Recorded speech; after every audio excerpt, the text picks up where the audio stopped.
Welcome to the Sprint to Profit podcast with Kirsty and Isaac. If you are an Amazon seller looking to grow your business with some of the latest tactics and strategies, along with some great guidance for your overall business, then you are in the right place. So pay attention and if needed, take notes. Let's get started. All right. Hey, everybody. It's Isaac and Kirsty here, and we're here today with Profit First, Clockwork, Surge, and all sorts of other business book author, Mike Michalowicz. I hope I pronounced that name right. You did. All right, cool. It's not too often you get to pronounce Polish last names in this. No. So how are you doing today, Mike? I'm doing well. Thank you for asking. Yeah, and so obviously we kind of came into contact with you because Kirsty recommended this book she was reading called Profit First. I said, okay, I'll check it out. And then another 3 months went by and I said, I'll check it out. I'll check it out. And she's like, you got to read the book. I said, okay. So I finally got the thing, got through the first chapter and I said, all right, well, the first chapter says to email Mike Michalowicz. And I said, all right, I'll email Mike Michalowicz. And so like, I don't know, 6 weeks, 4 weeks later, something like that, maybe a couple weeks later. You emailed me back and said, because I said something like, we'd be interested in talking to you for our group and seeing how they, seeing that we're actually talking to you. We've been talking about your book for the last 3-4 months now. And last year. Yeah. Oh, that's awesome. Yeah, well, even longer. Yeah, depending on how many, we've really got deep into it now. So, so Profit First was the introduction. And obviously you've got the Toilet Paper Entrepreneur, Pumpkin Plan, Surge, and the newest one, which is Clockwork, which I haven't read yet, but I read a little synopsis about the taking a 4-week digital vacation, basically, of just getting off the grid to see how well your business runs without you. And so I was actually curious about that because I was wondering if you had done it, because I hadn't read the book just yet, to see if you had actually done it and how it went with you and how, were you going crazy? Were you kind of worried or if you actually took the challenge? Yeah. So I did it for myself. When I was finishing that book, every book I write, I am the guinea pig for it. This was the first book I've written where I hadn't completed the final task because it took me 1.5 years of preparation. And that's why I think most businesses will take a period of preparation. So just as I finished the book, I went on vacation, I think about 2 months or 3 months later. So I did it. It was interesting. The first thing was there was no fear. I thought I wouldn't be able to leave.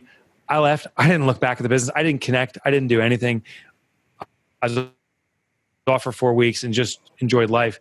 I think part of it was because the confidence I built in the process and just felt it'd be seamless.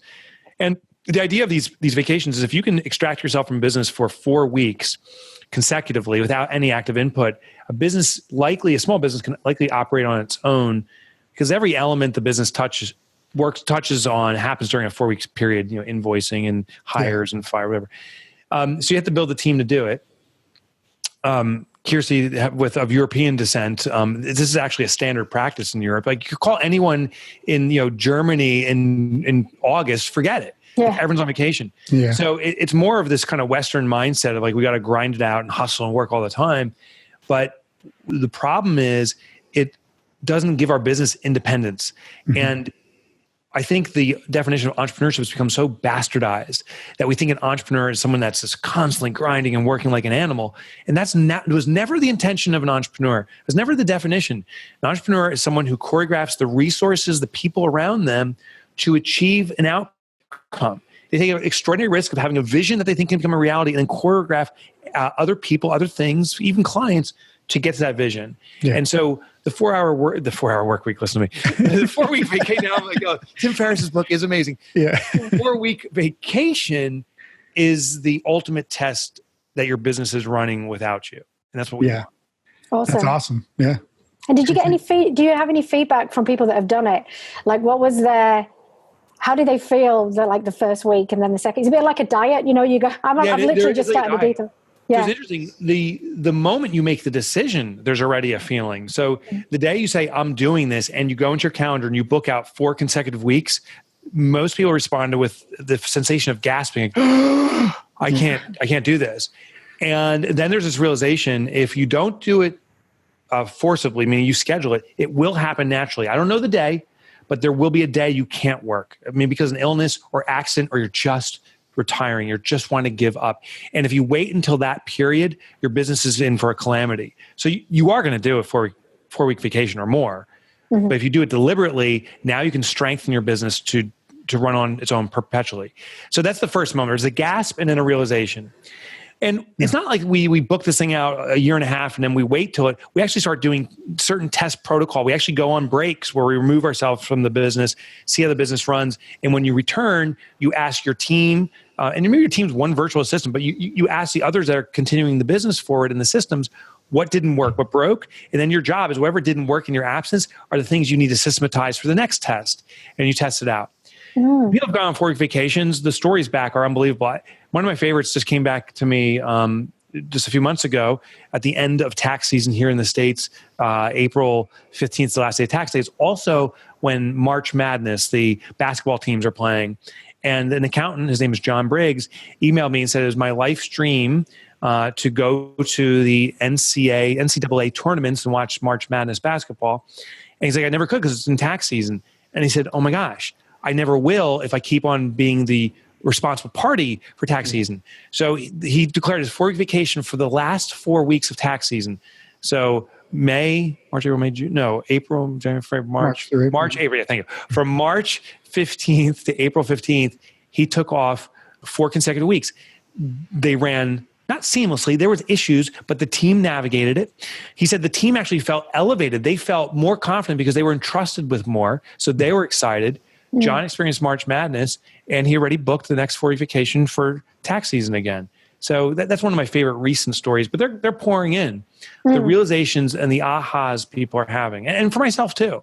Yeah, like I feel confident that if I got sick or to stop today, it would hurt parts of my business. I wouldn't be able to do interviews. I wouldn't be speaking on the main stage, or maybe I wouldn't be able to write books. But the core essence of my business, I think, would go on unabated now.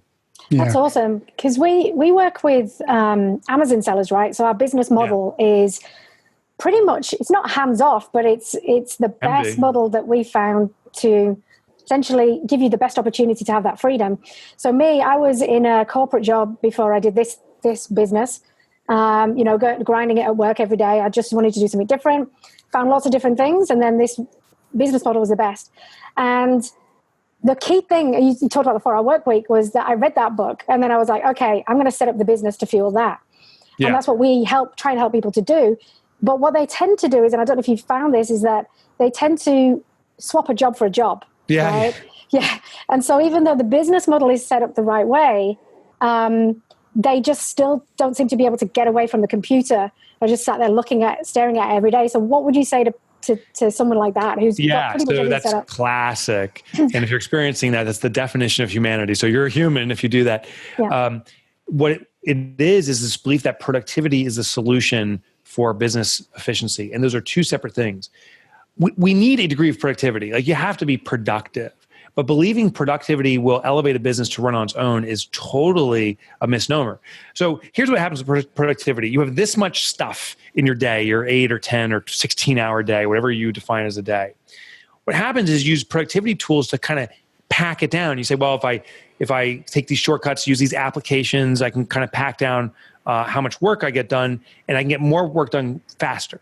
The problem is it leaves a gap above it. The stuff you packed down now leaves a gap of available space. It's human nature to say, well, now I can fill this space, so let me take on more work. So now you start packing in more work, resulting in the necessity for more productivity, which opens up a little more space, and you pack in more. We become impacted with the task list we have. And the problem, of course, is if one task goes awry, it causes everything to rip and tear apart. That one day that you're banging stuff out every 5 minutes, and that one task now takes 2 hours, holy crap, your whole day's ruined, maybe your week, and maybe this plays out for a month. So the key here is not to become more productive. It's actually to remove chunks of work and to assign them out. The goal for you is actually to create a to-not-do list and to get as much work off your plate as possible. The greatest thing that you can do as an Amazon seller, as any entrepreneur, quite frankly, is not doing work. It's designing outcomes. There is a statue dedicated to the most important task, or responsibility, I should say, that every entrepreneur has. It's called the thinker. There's this naked guy sitting there with his chin on his fist, and what he's doing is contemplating perhaps life, perhaps business, but he's contemplating. I've yet to find a famous statue called the doer. Like, the guy just running around. It's the thinker, not the doer. The greatest asset we can offer our business is our mind. And sadly, by impacting in work, you remove the ability and freedom to think. And therefore, your business will never have leaps forward. That creative pops will never appear. They'll always be just doing.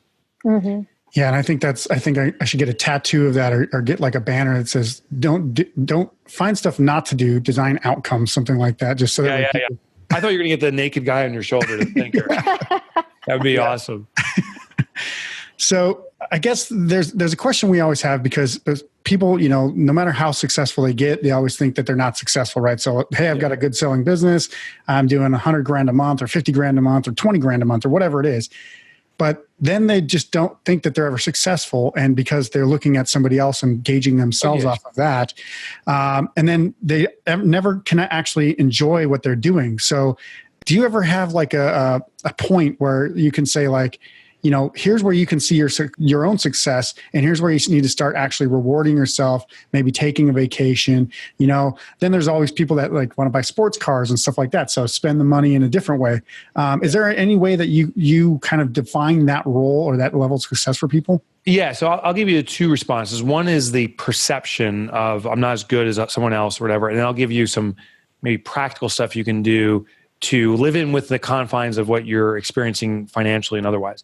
So I wear a cheesy bracelet. It's a little bit of an attempt to still be a teenager, quite frankly, but also it's an infinity symbol. You can't really see it, but this is a reminder to myself of the equality of all mankind. I used to relentlessly say, I look up to someone, or occasionally I'd say I'd look down to someone. I would never say it publicly, of course. I would be, but I really felt that way. And I now have a disdain for those phraseologies and the damage it was causing to myself. When I saw someone ahead of me, however I would define that, I would say, I look up to them, which means in the same breath that I am in a lower position. So if I look up, that means I must be inferior. They're superior, I'm inferior. Mm-hmm. And when we see someone in a superior and inferior position, it is our natural wiring to defend ourselves. Our body is designed for survival. So when we see someone superior, we're like, well, either I got to climb up, or more often it happens, I got to pull them down. Because if I actually reclassify them and pull them down, I won't feel bad about myself. Yeah. So I'd see someone like, they're wildly successful financially. And I'm like, well, they don't really deserve it, quite frankly. And maybe they're a trust fund baby, or they're dealing drugs. That's what they're doing. They're drug dealers, right? It's the haters going to hate kind of mentality, right? Yeah, it's a pull down. Which, by the way, then if I can pull them down enough, now they're below me. I'm like, I don't need to do anything. Good job, Mike. And then I just sit there. Conversely, just as dastardly, shamefully, I would see someone that I don't envy, but I feel pity for. And, the homeless person on the street, where I would walk down the street and don't make eye contact, Mike, don't make eye contact. I'd walk a broad step around them so they wouldn't see me. It's an avoidance mechanism. And that's, I think, just as dastardly, just as damaging, is there is no connection to them. It's like, I'm superior, I don't need to move, but thank God I'm not them. No, there's something to learn from all people. Yeah. So this bracelet, to me, signifies that all of us are on the same path. We're just in different parts of the path. And I've also changed the phraseology. I don't say I look up to people or down to people. I now say I look over to people. So whenever I talk to someone and I'm impressed or even frightened from their life story, I'm like, wow, I look over to that. It invokes curiosity. It actually becomes magnetizing for me, and I know I can take parts of their story. And I encourage people to the same of me when they talk with me and someone's like, I love what you do. And stuff. I'm like, thank you. I hope you're simply looking over and taking the best for part of your journey. Like, I think that's the way to perceive it. And it's mollified. It hasn't diminished completely, but it's mollified my compulsion to look at other people as more successful. Mm-hmm. No, I just look at them as they're on their own journey. And I know regardless of what we define as success, everyone has all the elements of life going on. We don't know their full story. So we just have something to learn from everybody. Yeah, I see this. Well, we see this a lot. I mean, you see it obviously in every industry, but I think with the Amazon business in particular, because there's been a lot of success very early for a lot of people, right? Yeah. Or what people consider success. The ubiquitous screenshot of sales, that's used in all advertising. But essentially, how would you say to help people to practice patience on that journey? Because so first realize, sales is total bullshit. It's like the biggest mythology in the world is top line thinking.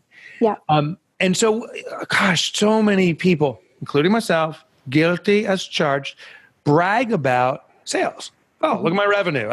I surpassed the $1 million mark. Look at how fantastic I am. And then someone's like, oh, I surpassed the 5. Oh. And then you had the 10 person walk in. I'm the $10 million man. It's like, here's what I found sales are. Sales equates directly to stress. Sales is an obligation to deliver our products and services, perhaps, to our clients. The more sales you have, the more obligation you have. And obligation is stress on the organization. The balance for that is profitability. Profitability brings about permanence and sustainability and confidence.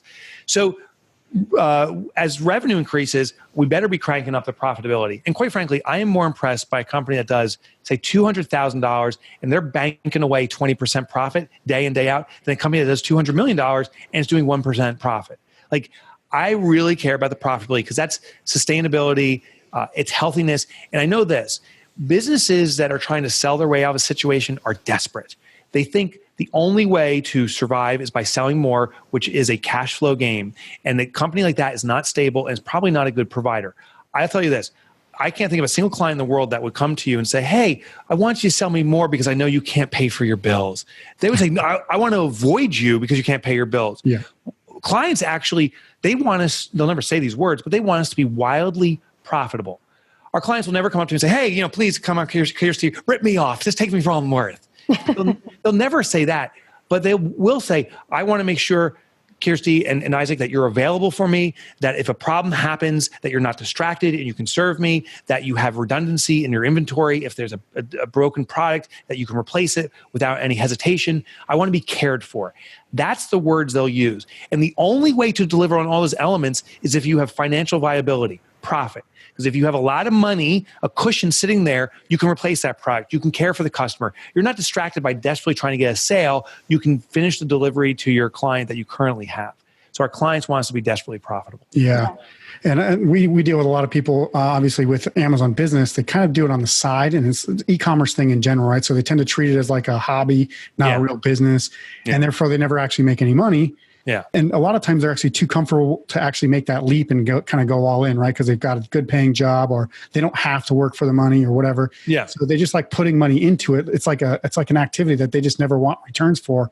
What would you give us someone like that? What would you give for advice to someone like that? Yeah, I would call it a hobby. Like listen, it's okay to have a hobby. My hobby is playing guitar. I suck at it, but that's my little hobby. And if I play guitar for a half hour, an hour on any given day, that will fill my juices for a while and I'm fine. Mm-hmm. And I think that's okay. We can have a hobby business, but it isn't a real business, meaning its primary function is to give you a degree of joy. If that hobby business is sucking the life out of you, if you're starting to become desperate and using your one job to cover and pay for that hobby, maybe that's not really a hobby business. And maybe that's a little bit dangerous. Yeah. But just qualify as a hobby and say, listen, I just do this to get joy out of it, and I don't care about a single penny. And write it down. Be very clear about this. Be very vocal about this. I'm just doing this for the joy of the experience. If you are half-assing it, now that's something different. If you're calling it a hobby, but you really want to devote your life to this and you really want to make money there, no longer call it a hobby.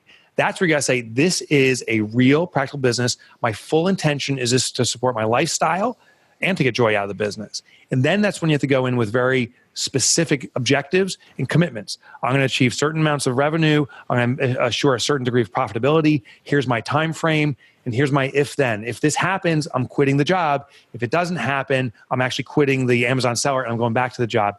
But if you want it to be a business, you got to get very real about it. And if you want it to be a hobby, call it what it is. Mm-hmm. So it's essentially putting the line in the sand for yourself in your head, right? Because I think that's where we find people go, it doesn't become a real thing until it's a real thing, right? What we try and help people with is to say, well, make it the real thing, and then it's just going to take you longer to be able to make it your full-time thing, right? Oh, yeah. Yeah. So I think, the notion I went in initially when I was thinking about starting my own business for the first one was I need as much experience as possible. I need as much preparation as possible. And the more I prepare, the better off I am. Then I finally heard a saying from, I think it was Colin Powell, the former general. And he said, everyone has the most sophisticated battle plans ready to go. And he goes, but it's all out the window the second the first bullet flies. There's too many variables in the battle to plan for it all. There's some kind of master vision and strategy, but when the dynamics happen, everything changes. So he said, the biggest move is just to get the battle, and not overthink it. I think the same thing in our business. We do have to do some degree of preparation. I wouldn't go in totally blind and ignorant, but there's a certain point, and it happens quickly, where we hit diminishing returns, and then actually starts becoming this negative down. Like you're learning more, you're delaying more. Now opportunities passing by. From entrepreneurship, 99% of the learning is actually in the doing. So I would slant toward premature action as opposed to over planning. Yeah, I think there's a boxing phrase that's something like having a great plan is awesome until you get punched in the face. Yeah, that was the Tyson thing. Yeah, that was what Mike Tyson said. Everyone has a plan to beat Mike Tyson until they take the first hit to the face. Yeah.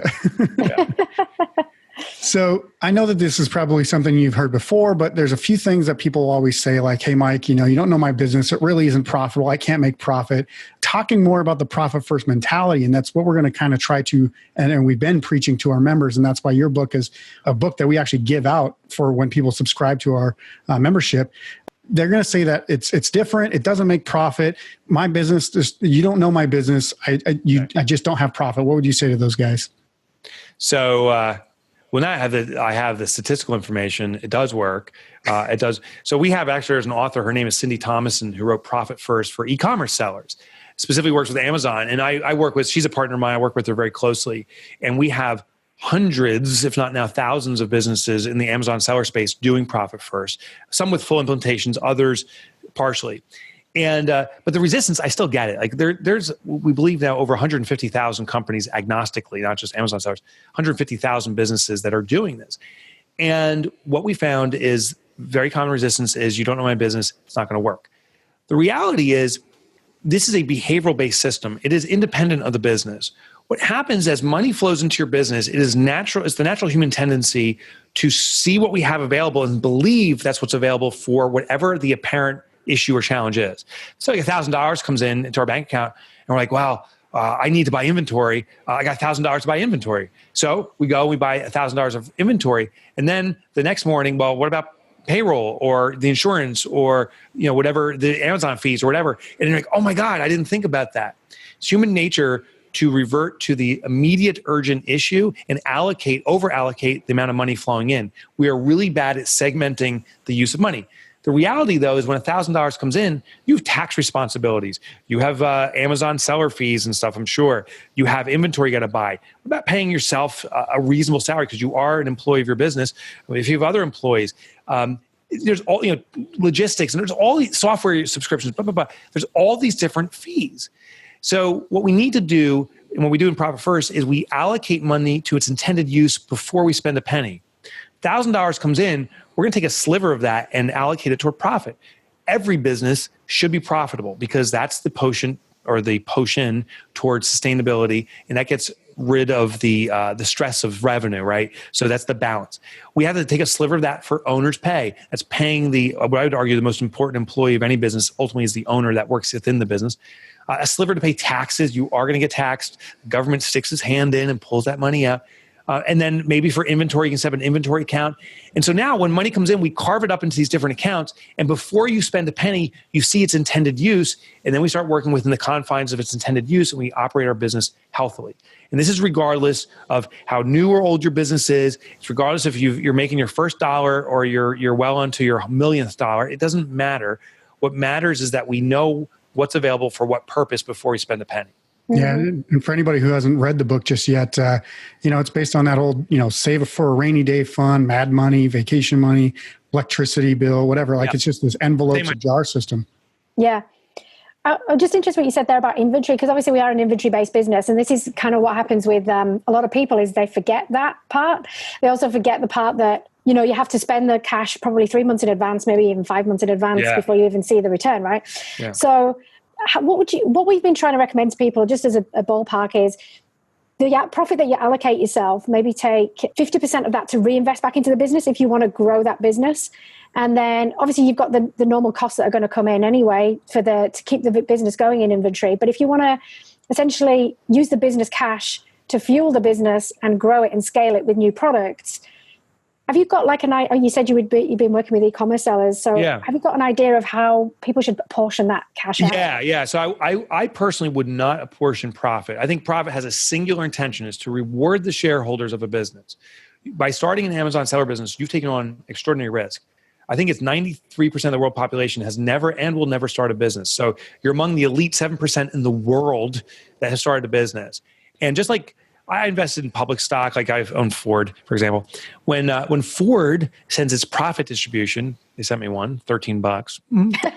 I didn't look at it and say, oh, I don't deserve this. And I didn't plow it back or reinvest in Ford and say, let's grow.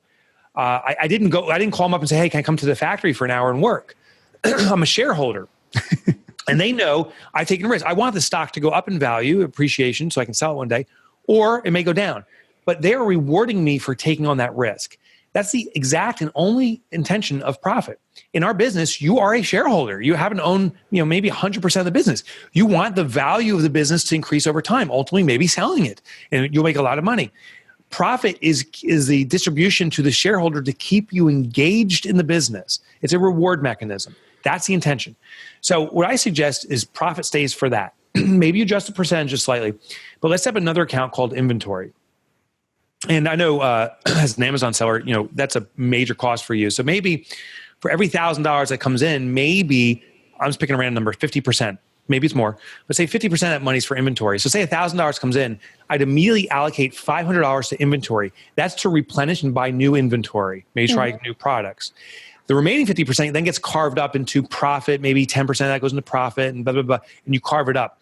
But the inventory account tells you what you have to work with. The thing is, you only work with that.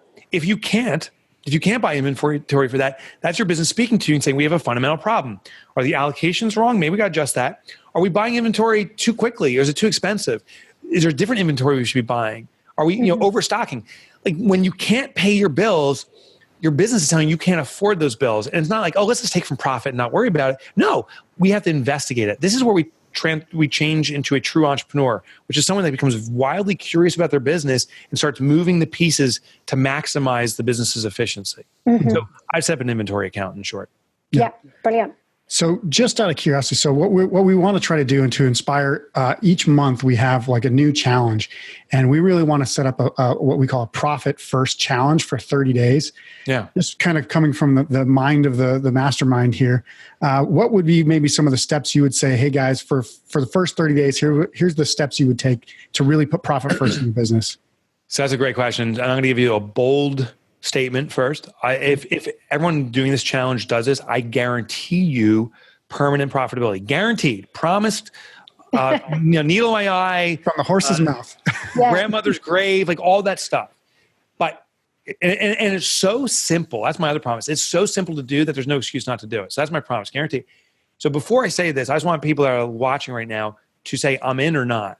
And write down on a piece of paper that you're in. Because when you hear this, the funny thing is, even though it's so simple and it guarantees profit, I found as I teach this to people, a lot of people end up not doing it because life takes over. So I just want you to make a visceral commitment to do this. So assuming everyone committed, if you didn't, you can skip this part. You can go listen to some music or something. Committed. Here's the 2 simple steps. Step 1 is go to your existing bank if you like them. You can find a new one if you wish, but go to your existing bank if you like them and set up one account and make it a savings account and nickname it Profit. That's the one step. Go into your bank, maybe it's going to be a half hour to an hour of time you need to invest to get this account set up, is worth it. Step 2, allocate a mere 1% of any deposits to the profit account and just don't touch the profit account. It's that simple. I'm saying if $1,000 comes in, take $10 and put in your profit account. Guaranteed profit. There's profit now. It's guaranteed. You've taken it first. Run your business off the remaining $990. And I know this for a fact. If you can run your business off $1,000 of inbound cash flow, you can run off of $990. You can still buy your inventory. You can figure everything out. It's only a modicum of change.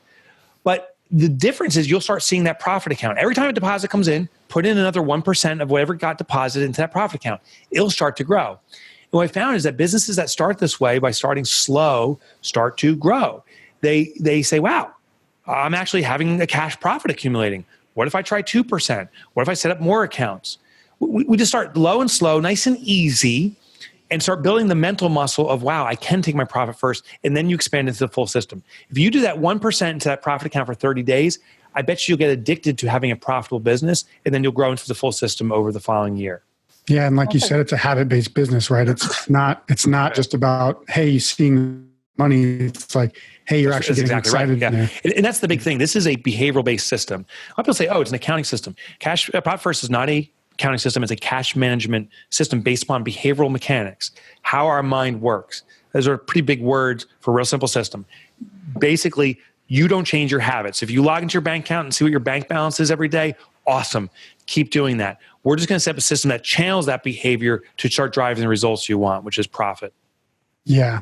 So we have a few kind of off the wall questions we wanted to ask you because we wanted to see your response for some of these. So Kirsty, maybe you want to ask this, or I can ask the first one if you want. The answer is I never have. That's the answer. What's the question? Once in college. Well, if an alien turned up on your doorstep, knocked on the door, what would you ask he, she, the alien? And then why is it there? Actually is it here? Yeah. So I would ask about kind of the greater universe and saying, what's the source? What we may call God or universe, whatever. I'd want to know about the source, because if an alien can make it down here, it is probably far more sophisticated than my thinking could ever be. So I'd be really curious about that. Mm-hmm. And then I'd see if they want to go out for some sushi. Like sushi. Do you have any idea of why it would be here? I think because our time has come. So listen, this is a little bit crazy. I cannot comprehend there not being other life experiences out there, because if the universe is infinite, that means there's infinite possibility. So there has to be far superior beings to us. I think the only reason they would visit is to intercept our own erroneous ways. And so I think if they came down, they say, you guys really messed this one up. We gotta insert ourselves. Otherwise, I think infinite knowledge knows that interfering is not a good thing. So I don't think there'd be any interference unless a calamity of such extraordinary degree presented itself that they come visit. Yeah. Or they're big sushi fans. That could be the other. They like a good greasy cheeseburger or something. Yeah, exactly. For a Philly cheesesteak. Cool. And so then I do want to ask, what do you consider the accomplishment that you're most proud of? Probably my marriage. 21 years. Happy. Love my wife. She's my best friend. Yeah, that's it. Is that going to be your next book? Is that going to be my book? Your next book? How to have a successful marriage? It's not necessarily. Maybe some future book. No, I'm so business focused. Like, I don't think there'll be relevancy. I don't want to put stuff in that's totally superfluous, even though I'm notorious for writing like these little adjuncts and rabbit hole things in my books. But no, I don't know. Maybe I'll write a book for my wife one day, like a little poem or something. I don't know. The funny thing is, my wife does not read my books. She pulled me aside like a few months ago, and she goes, "I got to ask you something. I want you to be totally candid. I haven't read your books." She goes, "Does that hurt you?" And I thought for a second, and I'm like, "It really doesn't." Like, she's not an entrepreneur. She has no entrepreneurial desires. I'm like, no, it doesn't hurt me. Yeah. So. It's all right, Mike. I wrote a book about marketing, and Kirsty hasn't read it yet either. Oh, there you go. Yeah, but I'm not your wife, so. Yeah, touche. I do want to ask you about this reality TV show you did. It was called Bailout. And in the pilot episode that we watched, me and Kirsty watched it together, you traded somebody's Mercedes-Benz out for a free ice cream truck. What were they thinking, and how did that go overall, like after the episode was done? Yeah, so that was a little reality show supported by American Express, and unfortunately never got legs. The idea was to go into a business that was on the brink of shuttering the doors and turn them around within 24 hours. And in the show, in the little sizzle pilot, we say that struggling business is like a patient in cardiac arrest. Sometimes the only way to save them is to shock them back to life. I remember that because I had to repeat that line 1,000 times over. And what we did is we went into, it was like a beauty spa type business. Yeah. And it was interesting. They were in real financial trouble. And the interesting thing is they had a huge amount of sales. They were famous in their community, loved and liked. And they couldn't get by financially, and they were going to close the doors. And I went through their P&L and their expenses, and their personal expenses that they were pulling out the business were ridiculous.